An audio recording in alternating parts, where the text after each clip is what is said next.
الله به دې شفا نصیب کی بیماری اثرات ویني بس فاتحه په اوبو وایه هغه اوبه شکا که هر قسمه بیماری دی الله به دې تېنه شفا نصیب کوي ما ته خپله یو کس خبره کوله وی زما ګرده کې کاڼې و 14 MM و 14 دا څومره غټ کاڼې وی بلکل د وتلو اړو امکان هم نه و وی ډاکټرانو به راته ویم چې وځي نو ګورئ وینه به ډېره ځي ډېر تکلیف وی بس درد را باندې سیوا شوی اوبو باندې به مې فاتحه ویل او څکله به مې فاتحه به مې ویل او څکله به مې وی هغه کاڼې ووته بلکل وینه هم لا نړله او کاڼې الله ویست دې کې شفا پرته د قرآن شفا ده بس ماشوم وي ته وي خپله بیماري فاتحه وایه اوبو باندې شف کوه هغه اوبه څکه مار لړم اوچیچلي بس دم پې کوه او ګیر چاپېره تېنه ګوته تاوه تو کاڼه پې لمده کاغه پې راکاږه نه صحابي ورته وی ابو سعید خدری رضی الله تعالی عنه وی تا راته ویلي وو چې سورة الفاتحه شفا ده وی د الله حبیب دغه مې پې وي او سړی روغ رمټ نو ځکه رب العالمین وی موعظة من ربکم نصیحت ته د طرفه د رب ستاسو نه وشفاء لما فی الصدور او شفا ده د هغې مرضونو چې په سینو کې هم د ظاهري هم د باطني ګورئ که باطنی امراض ختمه حسد کینه بغض نو دا د قرآن سره ختمیږي او د قرآن معانی زده کوه او د قرآن تلاوت کوه وهدن قرآن هدایت دی ورحمت او رحمت دی للمؤمنین د پاره د مؤمنان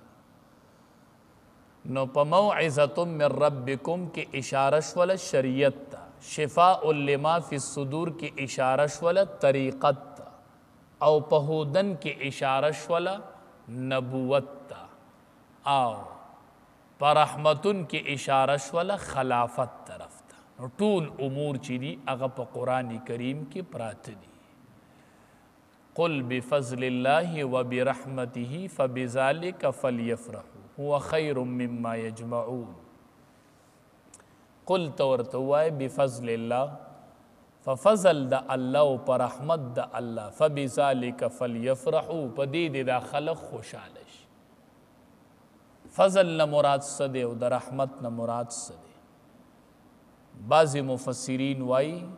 چې د فضل نه مراد قرآن دی او د رحمت نه مراد چې دی هغه فضل نه مراد قرآن دی او د رحمت نه مراد دا دی چې الله مؤمنان د دې اهل وګرځي او تابعدار نو د فضل نه مراد قرآن او د رحمت نه مراد چې دی هغه اهل د قرآن چې الله د قرآن چاته نصیب کی عبدالله ابن عباس رضی الله عنهما وایي چې د فضل نه مراد اسلام دی او د رحمت نه مراد چې دی هغه قرآن بعضی وایي چې د فضل نه مراد قرآن دی او د رحمت نه مراد چې دی هغه سنت دی خو به هر صورت عبدالله ابن عباس رضی الله عنهما فرمایي چې د فضل نه مراد اسلام او د رحمت نه مراد قرآن نو چې دا دوه نعمتونه دی الله نصیب کړي دین اسلام او قرآن فبذلک فلیفرحوا پکار د چې په دې باندې دی دا خلق خوشحاله شي